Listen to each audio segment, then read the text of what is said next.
좋으신 하나님께서 오늘 주신 말씀은 히브리서 8장과 9장 12절까지의 내용입니다. 자, 9장의 내용이 대단히 많습니다. 그렇게 9장을 두 번에 걸쳐서 나눠서 다루도록 하겠습니다. 자, 지난 시간에 히브리서 7장의 내용을 여러분들과 나눴었는데요. 자, 그리스도의 예표가 되는 멜기세덱에 대해서 알아보았습니다. 그리고 구약의 인간 제사장들은 죽음을 통해 계속해서 제사장들이 세습되어 바뀌기 때문에 바뀐 제사장들에 의해서 계속해서 반복적인 제사를 드려야 했죠. 또 그리고 불완전한 인간이기에 제사 자체가 완전치 못했습니다. 그러나 우리 예수 그리스도께서는 영원한 대제사장이셨고 단 한 번의 제사로 인간의 모든 죄를 짊어지시고 대속해 주셔서 이제는 그리스도를 통해야만 구원에 이를 수 있는 길을 열어주셨습니다. 자, 그로 말미암아 우리는 담대하게 은혜의 보좌 앞으로 나아갈 수 있는 것입니다. 자, 이제 본격적으로 8장으로 들어가 보도록 하겠습니다. 자, 히브리서 8장에서는 예수 그리스도에 대해 이제 청중들이 알게 되었으니 그분이 어떤 분이시며 그가 오시면서 가져오신 언약이 무엇인지에 대해서 좀 더 자세히 설명하고 있습니다. 자, 8장 1절에서 3절까지를 봉독하도록 하겠습니다. 1절, 지금 우리가 하는 말의 요점은 이러한 대제사장이 우리에게 있다는 것이라. 그는 하늘에서 지극히 크신 이의 보좌 우편에 앉으셨으니 성소와 참 장막에서 섬기는 이시라. 이 장막은 주께서 세우신 것이요 사람이 세운 것이 아니니라. 대제사장마다 예물과 제사 드림을 위하여 세운 자니 그러므로 그도 무엇인가 드릴 것이 있어야 할지니라. 아멘. 자, 우리를 구원할 온전하신 하늘 대제사장이 우리에게 있다는 것입니다. 자, 이 얼마나 감사한 일입니까? 또 그는 하늘에 지극히 크신 이의 보좌 우편에 앉으셨다고 하였습니다. 하나님 보좌 우편에 앉으신 분이 대제사장이신 예수 그리스도이신 것입니다. 자, 2절을 보시면 성소와 참 장막에서 섬기시는 이시라고 하였습니다. 자, 이것은 구약 성경의 내용을 살펴봐야 하는데요. 자, 구약의 출애굽 때 광야에서 하나님의 명령에 따라 모세와 이스라엘 백성들은 성막과 성소, 지성소를 만들고 이스라엘 백성들은 또 장막에서 생활을 하였습니다. 자, 그것은 인간들이 만든 것입니다. 그러나 하늘의 성소와 장막은 하나님이 세우신 하늘 성소이고 참 장막인 것입니다. 사람이 세운 것이 아닌 주께서 세운 것입니다. 자, 3절을 보시면 3절에서 대제사장마다 예물과 제사 드림을 위하여 세운 자이기에 예수 그리스도께서도 무엇인가 드릴 것이 있어야 한다고 했습니다. 그것은 일반적인 것이 아니죠. 더욱더 특별한 것입니다. 그것은 바로 십자가 사역입니다. 이 십자가 사역이야말로 하늘 성소로 오르시기 위한 하나의 과정의 하나로 봐야 한다는 것입니다. 자, 다음으로 4절에서부터 6절까지를 봉독하도록 하겠습니다. 4절, 예수께서 만일 땅에 계셨더라면 제사장이 되지 아니하셨을 것이니 이는 율법을 따라 예물을 드리는 제사장이 있음이라. 그들이 섬기는 것은 하늘에 있는 것의 모형과 그림자라.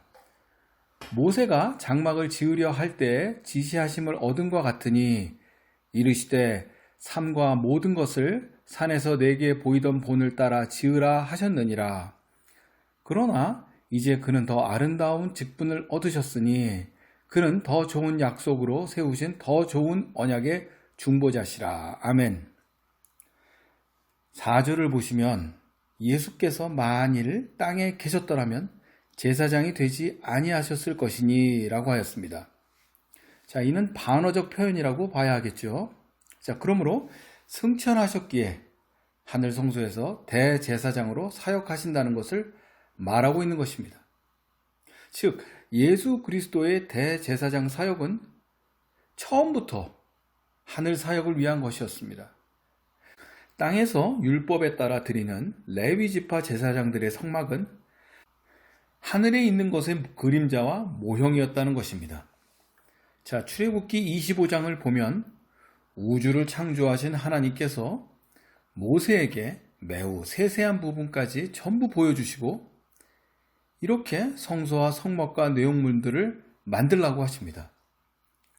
자, 히브리서 8장 5절에 나오는 산에서 내게 보이던 본 이런 것은 출애굽기 25장 40절의 내용을 그대로 가져온 것입니다. 자, 출애굽기 25장 40절을 봉독하도록 하겠습니다. 자, 제가 가진 구약성경, 개역개정 구약성경 121페이지입니다. 너는 삼가 이 산에서 내게 보인 양식대로 할지니라. 아멘. 자, 그러니까 하나님께서는 모세에게 자세하게 보여주시면서 이렇게 만들라고 하신 것입니다. 그러므로 하늘 성소가 진정한 참 성소이고 진정한 참 장막이며 땅 위의 성소와 장막은 모형과 그림자인 것입니다. 자, 다음으로 6절은 정말 중요한데요. 6절의 내용이 되게 중요합니다.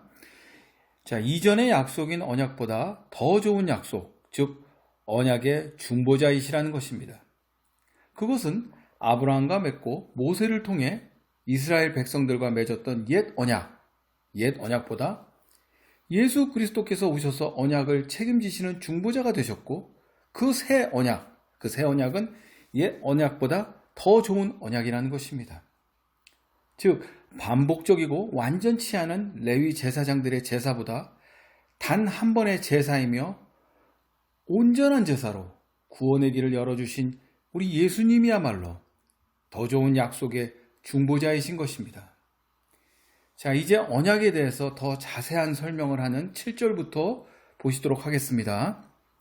자, 7절에서부터 12절까지를 봉독하도록 하겠습니다. 자, 7절.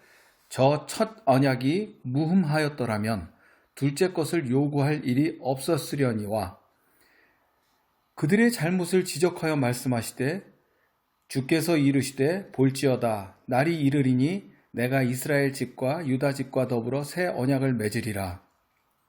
또 주께서 이르시기를 이 언약은 내가 그들의 열조의 손을 잡고 애굽 땅에서 인도하여 내던 날에 그들과 맺은 언약과 같지 아니하도다. 그들은 내 언약 안에 머물러 있지 아니하므로 내가 그들을 돌보지 아니하였노라. 또 주께서 이르시되 그 날 후에 내가 이스라엘 집과 맺을 언약은 이것이니 내 법을 그들의 생각에 두고 그들의 마음에 이것을 기록하리라. 나는 그들에게 하나님이 되고 그들은 내게 백성이 되리라. 또 각각 자기 나라 사람과 각각 자기 형제를 가르쳐 이르기를 주를 알라 하지 아니할 것은 그들이 작은 자로부터 큰 자까지 다 나를 알미라. 내가 그들의 불의를 궁휼히 여기고 그들의 죄를 다시 기억하지 아니하리라 하셨느니라. 아멘. 자, 이 7절에서 첫 언약의 흠결에 대해 언급하고 있습니다. 즉, 첫 언약의 한계 속에 사는 이스라엘의 잘못을 책망하고 계십니다. 자, 그것은 그들이 불순종하기에 언약을 깨트린 것입니다. 자, 그래서 다시금 일깨워주고 있는 것입니다. 8절에서 12절까지는 예레미야서 31장 31절에서 34절까지의 내용을 인용하고 있습니다. 즉, 옛 언약은 하나님을 향한 외적인 것에 치중한 나머지 진정으로 중요한 내적으로 온전해지는 것에 있어서 소홀했음을 지적하고 있는 것입니다. 자, 그래서 옛 언약보다 더 나은 새 언약의 보증인으로 그리스도를 보내신 것입니다. 이미 이스라엘 백성들은 외적인 율법에 치중한 결과 모든 사람들이 하나님에 대해서는 알고 있으나 그것은 외식적인 것이었습니다. 또한 죄로 인해 제사장이 드리는 반복적인 제사를 그리스도를 보내심을 통해 이제 죄를 다시 기억하지 아니하리라 하시고 계신 것입니다. 자, 이제 13절을 봉독하도록 하겠습니다. 새 언약이라 말씀하셨음에 첫 것은 낡아지게 하신 것이니 낡아지고 쇠하는 것은 없어져 가는 것이니라. 아멘. 자, 그러므로 새 언약이 선포되었으니 이제 옛 언약은 폐기되어야 하는 것입니다. 옛 언약의 징표이신 예수 그리스도께서 새 언약으로 직접 오심으로 해서 옛 언약은 없어지고 새 언약으로 대치되어야 하는 것입니다. 자, 이 8장은 옛 언약보다 더 좋은 새 언약의 중보자로 오신 예수님에 대해 설명하고 있습니다. 자, 이제 9장으로 가겠습니다. 자, 이 9장의 내용이 히브리서 전체에서는 아주 중요한 내용이 되겠습니다. 9장 1절부터 5절까지를 봉독하도록 하겠습니다. 자, 1절. 첫 언약에도 섬기는 예법과 세상에 속한 성소가 있더라. 예비한 첫 장막이 있고 그 안에 등잔대와 상과 진설병이 있으니 이는 성소라 일컫고 또 둘째 휘장 뒤에 있는 장막을 지성소라 일컫나니 금향로와 사면을 금으로 싼 언약궤가 있고 그 안에 만나를 담은 금 항아리와 아론의 쌍난 지팡이와 언약의 돌판들이 있고 그 위에 속죄소를 덮는 영광의 그룹들이 있으니 이것들에 관하여는 이제 낱낱이 말할 수 없노라. 아멘. 자, 9장은 옛 언약에 있어서 또 그것이 가지고 있는 연약하고 모순이 있는 점에 대해서 자세히 설명하고 있습니다. 자, 구약의 출애굽기를 보시면 출애굽기 25장에서 성막, 성소, 지성소에 대한 설명이 있습니다. 그 부분과 히브리서에서는 거의 흡사한 설명을 하고 있습니다. 다만 조금 다른 것이 있는데 구약의 출애굽기 30장을 보시면 분향단의 위치가 성소에 있습니다. 자, 출애굽기 30장 6절을 봉독하도록 하겠습니다. 개역개정 성경 구약성경 127페이지입니다. 자, 6절. 그 제단을 증거궤 위 속죄소 맞은편 곧 증거궤 앞에 있는 휘장 밖에 두라. 그 속죄소는 내가 너와 만날 곳이며. 아멘. 자, 휘장 바뀌면 지성소 바뀌니까 성소입니다. 자, 분향단의 위치가 성소에 있는 것이죠. 자, 그런데 히브리서에서는 4절을 보시면 분향단, 즉 향로가 지성소에 위치해 있습니다. 그러니까 성소와 지성소 좀 다르죠? 자, 짧게나마 성막, 성소, 지성소에 대해서 설명을 드리도록 하겠습니다. 자, 성막은 이스라엘 백성들이 들어올 수 있죠. 들어올 수 있는 곳이고 그 다음 단계인 성소가 있습니다. 이 성소는 제사장들이 들어올 수 있었습니다. 그리고 그 다음 단계인 지성소는 아무나 못 들어갑니다. 대제사장이 그것도 1년에 딱 한 번, 즉 욤키푸르라고 불리죠. 욤키푸르라 불리는 대속죄일에 한 번 들어올 수 있었습니다.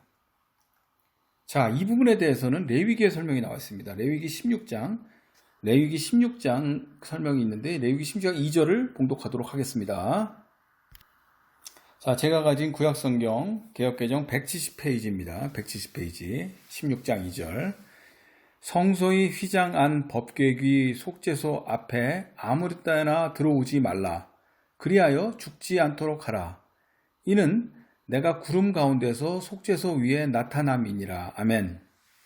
자, 그러니까 제사장들이 아닌 대제사장만 1년에 한 번 대속죄일에 지성소를 들어갈 수 있었어요. 아무나 못 들어갑니다. 그러니까 지성소를 들어가되, 자, 먼저는 자신을 위하여, 다음은 백성을 위하여 제사를 드려야 했습니다. 그렇기에 지성소는 매우 특별한 공간으로 여겨져서, 즉 하늘과 땅이 만나는 곳이요 하나님의 보좌로 바로 올라가는 곳이라고 생각했습니다. 그런데 히브리서 기자의 주장대로 대속죄일에 대제사장이 1년에 한 번 지성소에서 드리는 동물제사로는 결코 백성들의 죄를 깨끗이 할 수 없었지만 영문 밖에서 있었던 그리스도의 십자가 죽음은 예배 드리는 자의 양심을 깨끗하게 함으로 죄의 문제를 완전히 해결했다고 할 수 있습니다. 자, 그리고 히브리서 기자가 4절에서 언급한 대로 지성소의 언약궤에 들어있는 것은 만나를 담은 금항아리, 그 다음에 아론의 쌍난 지팡이, 그리고 언약의 두 돌판이 있었습니다. 자, 이 중에서 언약의 두 돌판은 하나님께서 인간의 눈높이에 맞춰서 인간 사회에서 쓰는 계약서 두 장과 같은 개념으로서 하나는 하나님의 계약서, 또 하나는 인간의 계약서 양식으로 언약의 두 돌판을 주신 것입니다. 자, 그리고 언약궤 안에 있는 세 가지 물건의 공통된 점이 있습니다. 이 공통된 점은 그것은 인간의 죄와 불순종입니다. 만나 불순종해서 결국 만나를 주셨죠. 자, 아론의 쌍난 지팡이도 마찬가지 개념입니다. 죄. 결국 그리스도의 오심과 죽으심은 인간이 가진 모든 죄를 대속하심이며 하나님에 대한 온전하신 순종입니다.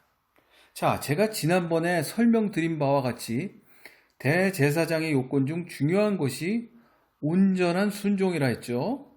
사독 제사장이 순종해서 제사장 지위를 계속 세습을 받을 수 있었다고 했죠. 순종이 중요하다 했습니다. 그래서 히브리서 기자는 지성소 안 언약궤의 내용물을 더욱 강조하고 있는 것입니다. 자, 다음으로 6절에서부터 10절까지를 봉독하도록 하겠습니다. 6절, 이 모든 것을 이같이 예비하였으니 제사장들이 항상 첫 장막에 들어가 섬기는 예식을 행하고 오직 둘째 장막은 대제사장이 홀로 1년에 한 번 들어가되 자기와 백성의 허물을 위하여 드리는 피 없이는 아니하나니, 성령이 이로써 보이신 것은 첫 장막이 서 있을 동안에는 성소에 들어가는 길이 아직 나타나지 아니한 것이라. 이 장막은 현재까지의 비유니 이에 따라 드리는 예물과 제사는 섬기는 자를 그 양심상 온전하게 할 수 없나니, 이런 것은 먹고 마시는 것과 여러 가지 씻는 것과 함께 육체의 예법일 뿐이며 개혁할 때까지 맡겨둔 것이니라. 아멘. 자, 6절부터 10절까지는 먼저 대속죄일에 드리는 제사인 하타트를 먼저 알아봐야 합니다. 속죄, 죄를 뜻하는 히브리어가 하타트인데 이것은 속죄제라고 할 수 있겠습니다. 자, 대속죄일의 하타트, 즉 속죄제 제사는 레위기 16장 29절에 언급되었다시피 이스라엘 본토인과 그 진영에 거하는 외국인 거류민에게 영원한 율법으로 명해졌음을 알 수 있습니다.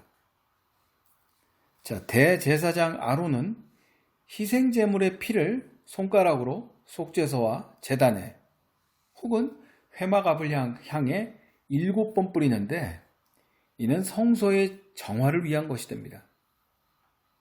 자, 그런데 하타트, 즉 속죄제가 오직 성소의 정화를 위한 것만은 아니며, 자, 육체의 생명은 피에 있다고 했죠. 육체의 생명은 피에 있으므로 이 피를 제단에 뿌릴 때 사람의 죄를 속죄하고 생명을 부여하는 것이 됩니다. 자, 이것은 레위기 17장 11절을 우리 같이 봉독하도록 하겠습니다. 자, 제가 가진 구약성경 개역개정 172페이지입니다. 17장 11절, 육체의 생명은 피에 있음이라.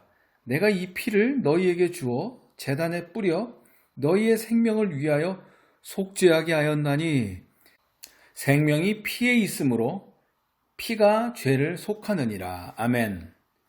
자, 이 두 염소를 제사 지내는 하타트는 한 마리는 속죄제를 드리고 지성소에 피를 뿌리고 나머지 한 마리는 아세셀 염소죠. 아세셀 염소는 진영 밖으로 끌고 나가서 대제사장이 영문 밖으로 내보냈습니다.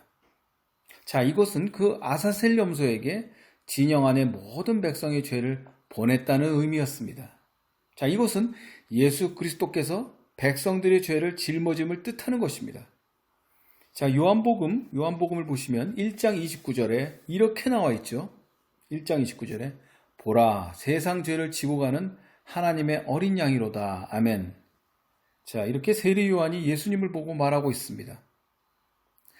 자, 8절부터 10절에 언급하는 바는 옛 언약의 성도들에게 하나님에게로 나아가는 것이 제한적이었죠. 이 제한적이어서 보이지 않았던 것들이 이제는 성령을 통해서 드러나게 되었다는 것입니다. 자, 옛 언약 하에서는 대제사장만이 온전해지고 나서 들어갈 수 있었지만 그들 역시 그 양심상 외부적으로만 정결할 수 있었을 뿐 그들 자체가 내적으로는 정결할 수 없었다는 한계를 말하고 있는 것입니다. 자, 이제 11절과 12절을 봉독하도록 하겠습니다. 그리스도께서는 장래 좋은 일의 대제사장으로 오사 손으로 짓지 아니한 것 곧 이 창조에 속하지 아니한 더 크고 온전한 장막으로 말미암아 염소와 송아지의 피로 하지 아니하고 오직 자기의 피로 영원한 속죄를 이루사 단번에 성소에 들어가셨느니라. 아멘.